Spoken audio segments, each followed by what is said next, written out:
What's up, you beautiful collectors, Masters Universe fans / She-Ra fans? Thanks for tuning in. Once again, it is the one and only Optibotimus coming at you with another video review. And on today's episode, thanks to the incredible support by the folks over at Mattel, we're going to be taking a look at the next figure that's going to be coming out in their new catalog. That being the 40th anniversary of She-Ra, and of course, one iconic character. Everybody loves this guy because of how goofy and ridiculous he looks. We are looking at the cartoon collection of Mantenna, who is the evil spy with the pop-out eyes. Because yes, his eyes pop out. For the package, as you can see, very, very cool. You got Hordak looming in the background with like fire and stuff. You got Castle Grayskull there. Of course, you got the cartoon collection sticker. And as I mentioned, 2025 will be celebrating the 40th anniversary of She-Ra. So you have that little, it's not really holographic, but you can see it is very reflective and rainbowy, but it's printed right on the card itself, which is really nice. Come around to the back of the package. You got other figures that are obviously coming out, like Shadow Weaver with Hordak. Super, super excited about a Shadow Weaver. That is really cool. And then you can see the other figures that are in this cartoon collection wave with She-Ra, Ram-Man, and of course, Mantenna. And then his pop-out feature, which is his eyes. And it looks like his head also, oh, maybe the head doesn't really, because it looks like it's already extended out there. Now, the cartoon collection, as I've talked about previously, basically takes the origin concept, like the Origins line, really mostly focused on the vintage toys, which we did take a look at the vintage Mantenna, or the Origins one, some time ago.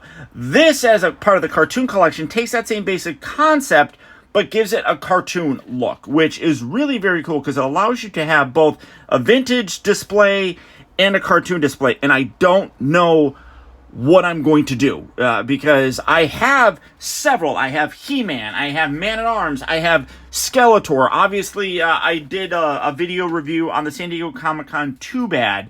There's a lot of them that are out there, and I want to get them, but it's, what do I do? Because honestly, most of it was watching the cartoons, so I'm a little bit more in line with this than the vintage toys, because I didn't have a ton of the vintage toys as a kid, but the cartoon I loved, so I'm really torn on what I personally want to do for it. But I still have the Origins Mantenna, so we'll bring it out, do a little bit of Pixel Dan comparison time. But for the packaging on Mantenna, that is about it. So without further ado, let's get him out here and see how cool he actually is. Oh boy. Okay, so here we have the cartoon collection of Mantenna opened up and out of its packaging, and this guy's fun. So, as with all the Origin style figures, you do get a mini comic with them. As you can see, it is the Horde Invasion one, which we've seen previously. All of these Origin style figures, when they come with a mini comic, whatever figures are in that wave, they come with the same mini comic for the most part. But you can see really cool art on there. I absolutely love it. I kind of took a look at this a little bit more in detail in my She-Ra video, but I love these things. I don't really collect them, to be totally honest, but I mean, it's nice that we get them. I'm just not overly that, into them. Now, the figure itself, this is one of those ones where the vintage toy is so radically different looking. I mean, it's similar. It's similar. But while I don't have the vintage toy, again, I do have the Origin version of him. And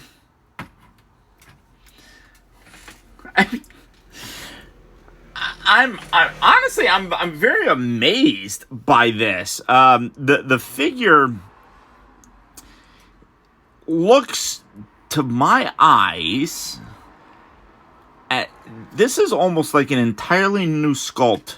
I don't see anything like really reused. Where She-Ra, like maybe her thighs were reused or something like that. But you can see the design is obviously very similar. You know, you got the 4 legs. He's got the very, you know, big bug eye sort of thing going on, the big ears and things of that nature. But obviously, this is more designed to homage that cartoon look, whereas this is designed to homage the vintage toy. So I love both of these. They're super, super fun. Now, one thing I will say that is a little bit disappointing is the cartoon collection does not come with any accessories. This is all that you get. Now, at least with him, you got the little axe, or not the axe, the little bow. Not a bow, crossbow. That's what it's called. It's called a crossbow, Paul.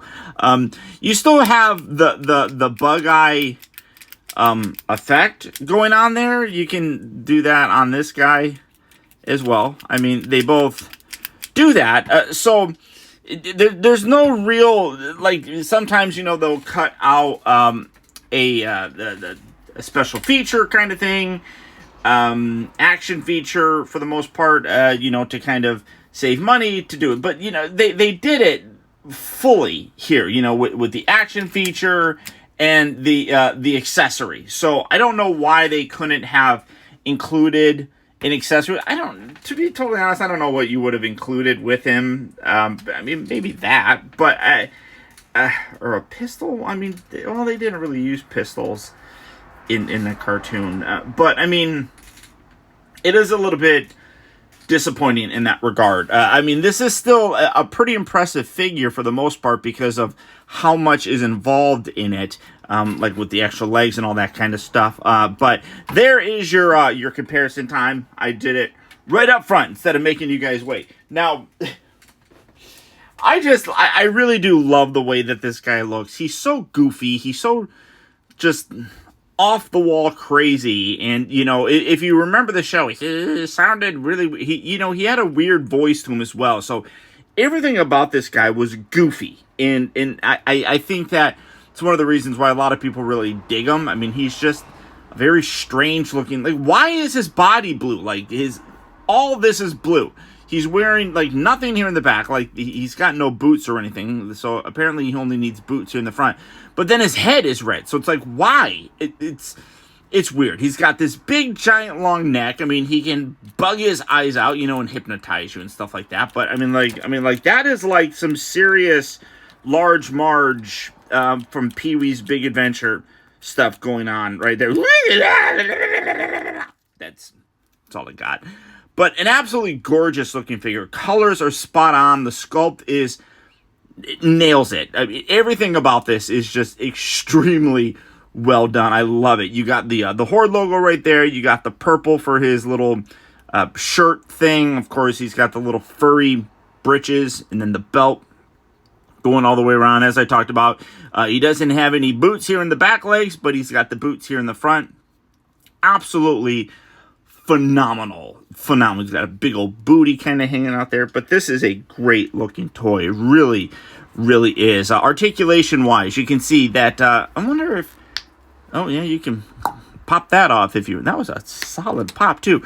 But you got the ball joint there. It doesn't, I mean, it's got a little bit of up and down, not a ton going on there, and then the rotation, which is really nice.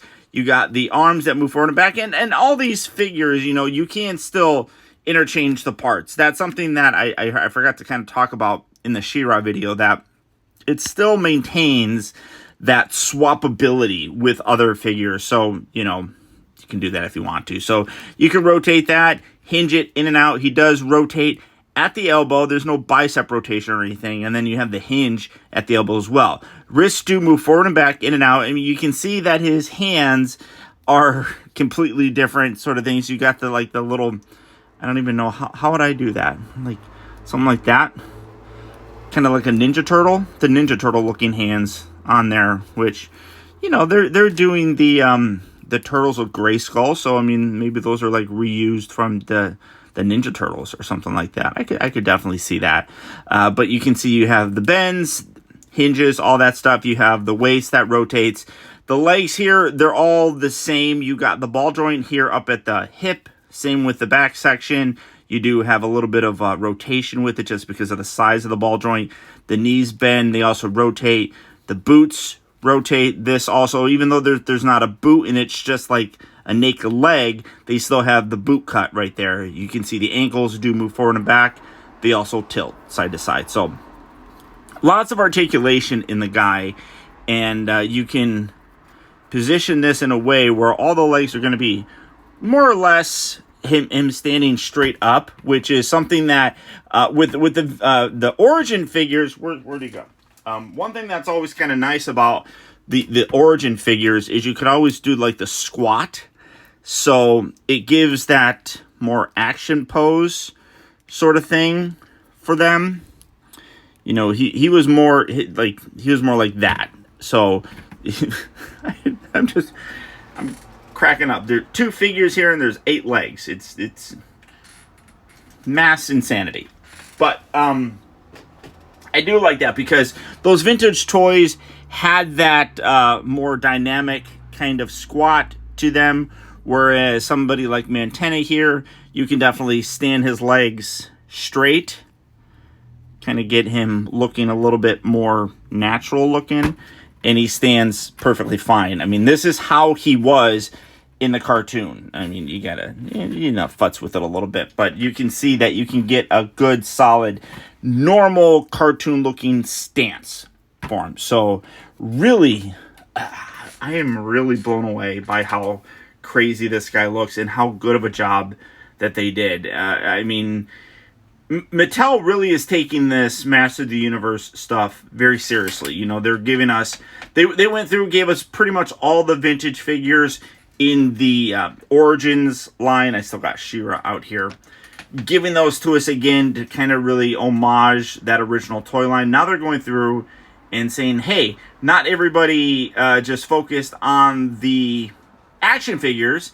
They also really, want the cartoon look for them. So let's do the Filmation style. And they are crushing it here. Absolutely crushing it.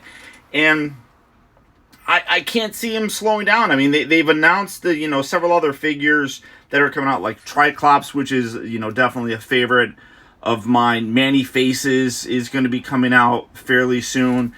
I honestly gotta believe that they're going to go all out with, they've done Stratos. I mean, they've really kind of gone, full out in terms of supporting this. And I got to give shout out to the collectors out there, because they're buying these and they're supporting what Mattel wants to do. And I think that's fantastic. I love seeing these at retail. I mean, I still remember the Matty collector days and those figures selling out like that and not being able to get them and getting super upset because you were going to miss out on a figure in your collection because you weren't a part of the, what was it? That it wasn't a mail away. I don't know why I almost said mail away, but like that subscription service and stuff like that. Like if you didn't have that and you just wanted to buy a figure the day of, you were almost not going to get them, because they sell out, like I said, super fast.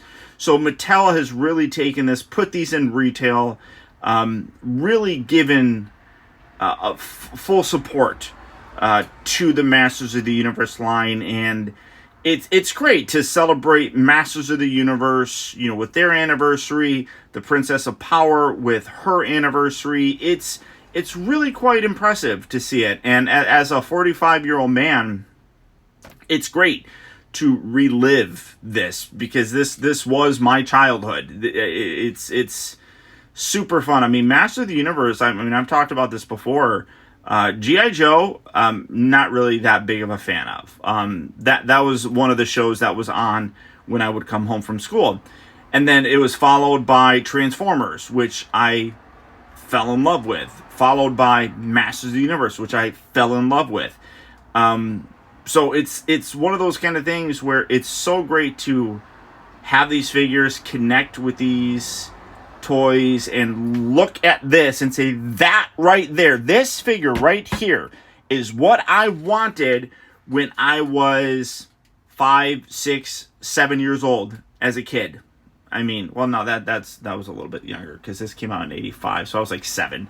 So 7, 8, 9, I guess you could say. I mean, this is absolutely amazing to be able to have these now. And like I said, I wish I had them when I was a kid, but even better because I can have them now. But I have rambled for a little bit. But I want to thank all of you guys for tuning in and watching, especially those of you on Facebook coming from the Master of the Universe groups. I want to send a huge shout out to all of you for your support, watching the videos, liking them, thumbing up the videos, things of that nature. But ultimately, I got to send a massive shout out to the folks over at Mattel for sending these figures out to me so I can review them a little bit early for you guys so that you can get a good look at them. So thank you for your continued support. All of it helps to make Mattel aware of the traffic and things of that nature, and they like seeing it, obviously. So keep it up. Thank you all so much for tuning and watching. But there's your look at the Masters of the Universe Origins Cartoon Collection MANTENNA. If you'd like to add this to your collection, it will be hitting various retail locations fairly soon, or you can check out the usual online places like Big Bad Toy Store for all that fun jazz. I'll put links right down there in the video description where you can check that out as well. But beyond that, that's about it, my friends. So as always, I want to thank you all so much for tuning in and watching. And as always, please, please, please remember that the real trouble with this world is that too many people grow up. Again, thank you for tuning in and watching. I will talk to you guys later.